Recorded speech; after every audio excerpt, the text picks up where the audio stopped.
शहर की सांसें थमी हुई थीं। डर ठंडा और तेज रात में छा गया था। शैडो कॉलर पास था। कहानियों में एक ऐसी शक्ति का जिक्र था, बेरंग और पुरातन। ये अनजानों को उनकी मौत की तरफ खींचता था। इसकी आवाज एक मोहक गीत जो सुकून का वादा करती थी लेकिन लाती थी निराशा। कोई नहीं जानता था इसका असली रूप। कुछ लोग कहते थे कि परछाइयां फैलती हैं, अंधेरे से बाहर निकलती हैं। दूसरे हवा में फुसफुसाती आवाजों की बात करते थे। एक बात हमेशा रहती थी, शैडो कॉलर का भयानक आकर्षण। अनजान की ओर, विस्मृति की ओर एक खिंचाव। बूढ़े हेमलॉक ने कसम खाई थी कि यह असली था। उसने इसे सुना था। आधी रात को एक आवाज। रेडियो कड़कड़ाया, फिर चुप हो गया। एक आवाज धीमी और मोहक मेरे नाम की फुसफुसाती रही। ये शांति की, मुक्ति की बात करती थी। इसने मेरे अकेलेपन के अंत का वादा किया था। मैं लगभग झुक गया था, लगभग उस आकर्षक आवाज का पीछा कर रहा था। लेकिन फिर एक कुत्ते के भौंकने ने जादू तोड़ दिया। आवाज धीमी हो गई। केवल स्टेटिक और हड्डियों को ठंडा कर देने वाला डर छोड़ गई। सारा, एक युवा कलाकार, शहर के किनारे पर छोड़े गए पागलखाने की ओर आकर्षित महसूस करती थी। उसने दावा किया कि एक आवाज ने उसे सपने में बुलाया। ये छिपी हुई सुंदरता की, प्रेरणा की बात करती थी जो मिलने की प्रतीक्षा में थी। रात दर रात आवाज तेज होती गई, खिंचाव और भी तेज होता गया। एक अंधेरी रात मैंने हार मान ली। मैं पागलखाने की ओर चली। मेरा दिल जोर से धड़क रहा था। आवाज ने मुझे पास बुलाया। वह अंदर चली गई। उसके पीछे भारी दरवाजा बंद हो गया। रात उसे पूरी तरह निगल गई।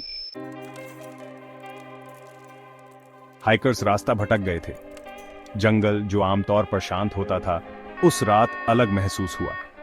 हवा भारी थी, एक अजीब ऊर्जा से भरी हुई थी। उन्होंने इसे तब सुना, एक हल्की गुनगुनाहट की आवाज। एक आवाज बमुश्किल सुनाई देने वाली, पेड़ों से ही निकलती हुई प्रतीत हो रही थी। इस तरफ, इसने फुसफुसाया, मेरे पीछे आओ। दिशाहीन और डरे हुए उन्होंने आज्ञा मानी। आवाज उन्हें जंगल में और गहराई तक ले गई, रास्ते से और दूर। घंटे दिनों में बदल गए। खोजी दलों ने जंगल में तलाशी ली, लेकिन हाइकर्स फिर कभी नहीं दिखे। कुछ लोग बच गए थे। वे अंधेरे जंगल में भटक रहे थे, अपने चारों ओर की भयावहता से अनजान। जिन्होंने पुकार सुनी थी, खिंचाव महसूस किया था, वे आवाजें जो उन्हें अपनी ओर खींच रही थीं, जैसे कोई अदृश्य शक्ति उन्हें बुला रही हो, लेकिन किसी तरह विरोध किया था। उनके चेहरों पर दृढ़ संकल्प था, जैसे वे किसी अदृश्य दुश्मन से लड़ रहे हों। उन्होंने एक भयानक उपस्थिति के बारे में बताया, एक छायादार आकृति जो हमेशा उनके पीछे थी, जैसे वह उनके हर कदम पर नजर रख रही हो। एक ऐसा अंधेरा जिसने सब कुछ निगल लिया। ये अंधेरा इतना घना था कि उसमें से निकलना असंभव लग रहा था। उन्होंने बताया कि आवाज बदल रही थी। कभी वह आवाज सुकून देने वाली होती तो कभी वह ठंडे, सोचे समझे द्वेष से भरी होती। कभी आरामदायक, कभी ठंडे, सोचे समझे द्वेष से भरी। यह आवाज उनके मन में डर और भ्रम पैदा कर रही थी। लेकिन आतंक के बीच आशा की एक किरण। उस अंधेरे में एक छोटी सी रोशनी ने उन्हें उम्मीद दी।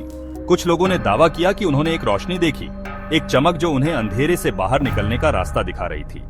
अंधेरे में एक प्रकाश स्तंभ जिसने उन्हें वापस रास्ता खोजने में मदद की। यह प्रकाश स्तंभ उनके लिए एक मार्गदर्शक बन गया। उस प्रकाश का क्या मतलब था, कोई नहीं जानता था, लेकिन यह निश्चित था कि इसने उन्हें एक नई उम्मीद दी थी। लेकिन इसने शैडो कॉलर की भयानक शक्ति के सामने आशा की एक किरण दी। ये एक संकेत था कि अंधेरे में भी हमेशा एक रोशनी होती है जो हमें रास्ता दिखा सकती है। शेरिफ ब्रॉडी ने कहानियों पर विश्वास करने से इनकार कर दिया। अंधविश्वास, उन्होंने इसे कहा। वह एक व्यावहारिक आदमी था जो तथ्यों और सबूतों पर विश्वास करता था। लेकिन जब गांव के लोग लगातार गायब होने लगे तो उसकी व्यावहारिकता भी हिलने लगी। लेकिन गायब होना जारी रहा। हर एक उसी भयानक विवरण में डूबा हुआ था। हर बार एक ही कहानी, एक ही डरावनी रात और एक ही रहस्यमय अंत। ब्रॉडी के पास अब कोई विकल्प नहीं बचा था। उसने एक खोजी दल इकट्ठा किया जो जवाब ढूंढने के लिए दृढ़ था। गांव के लोग जो अपने प्रियजनों को वापस लाने के लिए किसी भी हद तक जाने को तैयार थे। वे लापता हाइकर्स के आखिरी झांत मार्ग का अनुसरण करते हुए जंगल के बीचों बीच चले गए। हर कदम के साथ जंगल और भी घना और डरावना होता गया। जंगल और गहरा हो गया। हवा नम मिट्टी और सड़ांत की गंध से भर गई। हर तरफ से अजीब आवाजें आ रही थीं, जैसे कोई छिपकर देख रहा हो। सन्नाटा केवल उनकी खुद की सांसों की आवाज से टूट रहा था। हर कोई चौकन्ना था, हर आवाज पर ध्यान दे रहा था। फिर ब्रॉडी ने इसे सुना। एक फुसफुसाहट बमुश्किल सुनाई देने वाली, उसका नाम पेड़ों से गूंज रहा था। यह आवाज इतनी धीमी थी कि उसे यकीन नहीं हो रहा था कि उसने सच में कुछ सुना है। वह रुक गया, उसका खून ठंडा हो गया, उसके दिल की धड़कन तेज हो गई और उसने अपने चारों ओर देखा, लेकिन कुछ भी नहीं दिखा। क्या तुमने वो सुना? एक आवाज ने पूछा और बाकी सबने भी रुककर सुना। ब्रॉडी ने सिर हिलाया, उसका चेहरा पीला पड़ गया। वह जानता था कि यह कोई साधारण आवाज नहीं थी, यह कुछ और था, कुछ बहुत ही डरावना। हमें चलते रहना है, लेकिन पास रहना है, उसने कहा, और समूह ने फिर से चलना शुरू किया, इस बार और भी सतर्क होकर। हर कदम के साथ वे उस रहस्य के और करीब आ रहे थे जो इस जंगल में छिपा हुआ था। उन्हें हाइकर्स का कैंप साइट मिला। तंबू फटे हुए थे, सामान बिखरा हुआ था, डर हवा में कफन की तरह चिपक गया। डेप्यूटीज में से एक, बिल्ली नाम का एक युवक, खुद से बुदबुदाने लगा। उसने पेड़ों की ओर इशारा किया, उसकी आंखें दहशत से फैली हुई थीं। क्या तुम इसे नहीं सुनते? उसने फुसफुसाया, आवाजें वे हर जगह हैं। ब्रॉडी ने उसे शांत करने की कोशिश की, लेकिन कोई फायदा नहीं हुआ। बिली ने रसातल में देखा था और रसातल ने वापस देखा था। शैडो कॉलर ने एक और शिकार का दावा किया था। ब्रॉडी जंगल में अकेला खड़ा था। खोजी दल पीछे हट गया था, डर और रात को सताने वाली भयानक फुसफुसाहट से पीछे हट गया था। तब उसे पता चला कि कहानियां सच थीं। शैडो कॉलर असली था और यह पहले से कहीं ज्यादा करीब था। उसने अपने पीछे एक उपस्थिति महसूस की, ठंडी और खतरनाक। एक आवाज, रेशम की तरह चिकनी, उसके कान में फुसफुसाई। उनके साथ जुड़ो, इसने फुफकारा, अंधेरे को गले लगाओ।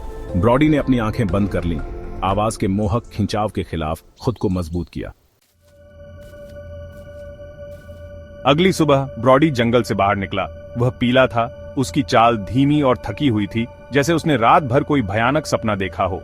उसकी आंखें उस चीज से डरी हुई थीं जो उसने देखी और सुनी थी। उसकी आंखों में एक अजीब सी चमक थी, जैसे वह किसी भयानक दृश्य का साक्षी रहा हो। उसकी आंखें उस चीज से डरी हुई थीं जो उसने देखी और सुनी थी। वह बार बार अपने कंधे के ऊपर देखता, जैसे कोई उसका पीछा कर रहा हो। उसकी सांसें तेज हो रही थीं और उसके चेहरे पर पसीने की बूंदें चमक रही थीं। उसने समझाने की कोशिश की, लेकिन उसके शब्द गड़बड़ होकर निकले। वह हकलाते हुए बोला, वहां कुछ था, कुछ भयानक। उसकी आवाज में डर और हताशा साफ झलक रही थी, शहरवासियों को चेतावनी देने की। उसने उन्हें बताया कि जंगल में एक अजीब सी परछाई है जो हर किसी का पीछा कर रही है। आपको मेरी बात माननी होगी, उसने कहा। वह चीज बहुत खतरनाक है। लेकिन उसके शब्द गड़बड़ होकर निकले। उसकी आवाज कांप रही थी और वह सही शब्द नहीं ढूंढ पा रहा था। वह चीज, उसने कहा, वह हमें मार डालेगी। उन्होंने उसे खारिज कर दिया। उसकी स्थिति का श्रेय सदमे और थकावट को दिया। तुम्हें आराम की जरूरत है, किसी ने कहा। तुम्हारा दिमाग थक गया है, दूसरे ने कहा। उसकी स्थिति का श्रेय सदमे और थकावट को दिया। ब्रॉडी ने हार मान ली और वह चुपचाप बैठ गया। उसकी आंखों में निराशा और हताशा थी। वह जानता था कि उसने जो देखा था वह सच था, लेकिन कोई उसकी बात मानने को तैयार नहीं था। शैडो कॉलर बना रहा, परछाई में छिपा एक खामोश शिकारी। वह हर हरकत को देख रहा था, हर आवाज को सुन रहा था। उसकी आंखें अंधेरे में चमक रही थीं और उसकी सांसें धीमी और खामोश थीं। इसकी फुसफुसाहट रात में गूंजती रही, जैसे कोई भयानक रहस्य बता रही हो। उसकी आवाज में एक अजीब सी खौफनाकी थी जो किसी के भी रोंगटे खड़े कर सकती थी। एक भयानक याद दिलाती है कि कुछ रहस्यों को दफन ही रहने देना सबसे अच्छा है। जंगल की परछाइयां और भी गहरी हो गईं और हवा में एक अजीब सी ठंडक फैल गई। यह एक चेतावनी थी, एक संकेत कि कुछ चीजें कभी नहीं बदलती। और कहीं जंगल के बीचों बीच अंधेरा इंतजार कर रहा था। वह खामोशी से देख रहा था, सुन रहा था।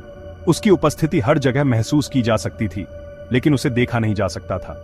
सुन रहा था, देख रहा था। वह हर हरकत पर नजर रख रहा था, हर आवाज को सुन रहा था। उसकी आंखें अंधेरे में चमक रही थीं और उसकी सांसें धीमी और खामोश थीं। यह एक खामोश शिकारी था जो अपने अगले शिकार का इंतजार कर रहा था।